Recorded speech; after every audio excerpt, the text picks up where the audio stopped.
Shalom saudara, bersyukur kita berjumpa lagi dalam renungan harian GP Kris Pangkal Pinang. Sebelum kita mau mendengar firman Tuhan, mari sama-sama kita berdoa. Terima kasih Tuhan Yesus, kami sungguh mengucap syukur atas hari ini yang telah Engkau berikan bagi kami, buat setiap nafas kehidupan, kesehatan, kekuatan, itu semua karena anugerah-Mu. Dan pada hari ini kami mau mendengarkan firman-Mu, kami mohon Engkau menolong setiap kami, biarlah kami bisa mengerti setiap kebenaran yang disampaikan dan kami dapat melakukannya dalam hidup kami. Inilah doa kami, dalam nama Tuhan Yesus Kristus kami berdoa. Amin. Saudara, mari sama-sama kita membaca firman Tuhan yang terdapat dalam Ratapan 3 ayat 39 sampai 41. Mengapa orang hidup mengeluh? Biarlah setiap orang mengeluh tentang dosanya. Marilah kita menyelidiki dan memeriksa hidup kita dan berpaling kepada Tuhan. Marilah kita mengangkat hati dan tangan kita kepada Allah di sorga. Amin buat firman Tuhan. Saudara, setiap orang pasti pernah mengeluh, bukan? Termasuk Nabi Yeremia, bahkan termasuk saya juga. Mengeluh menurut saya telah menjadi suatu kebiasaan, karena kita mengeluh ada permasalahan artinya. Ada yang mengeluh soal sakit fisik, kegagalan, keuangan, rumah tangga, bahkan soal pelayanan dan gereja. Namun keluhan-keluhan tersebut sesungguhnya sudah pernah ada dan akan ada lagi sesudahnya. Maka untuk itulah Yeremia mengajak kita semua untuk merenungkannya. Kenapa orang mengeluh di masa yang sukar? Sesuai dengan konteksnya, Nabi Yeremia menunjuk pada sumber masalah yang membuat orang Yehuda mengeluh di Babel, yaitu karena dosanya sendiri. Dan Yeremia benar, sumber masalah utama dari hidup manusia adalah dosa. Dan menurut Yeremia, orang Yehuda dan kita semua seharusnya mengeluhkan dosa sebagai masalah utamanya, karena soal-soal lainnya dikeluhkan merupakan dampak dari dosa itu. Meskipun tidak semua yang kita keluhkan karena dosa juga, banyak faktor-faktor lainnya. Dan Yeremia memberikan kita solusi untuk terbebas dari dosa yang menyebabkan orang mengeluh di masa sukar. Yang pertama, menyelidiki dan memeriksa hidup kita dan berpaling kepada Tuhan.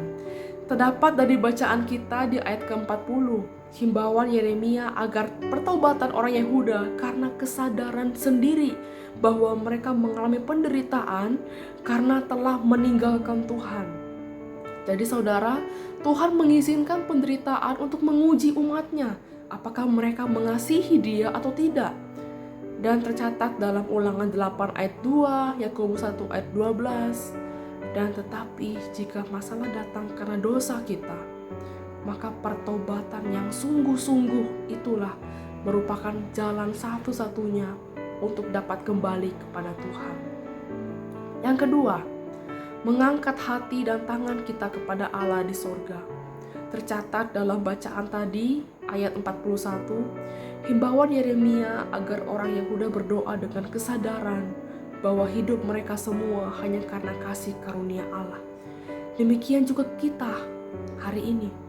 Ketika kita telah diampuni dari segala dosa, maka pemulihan hubungan dengan Allah harus dilanjutkan dengan ibadah yang sungguh-sungguh hidup padanya dan cara hidup yang memuliakan Dia, karena hidup kita di dunia ini bergantung dari kemurahan Allah.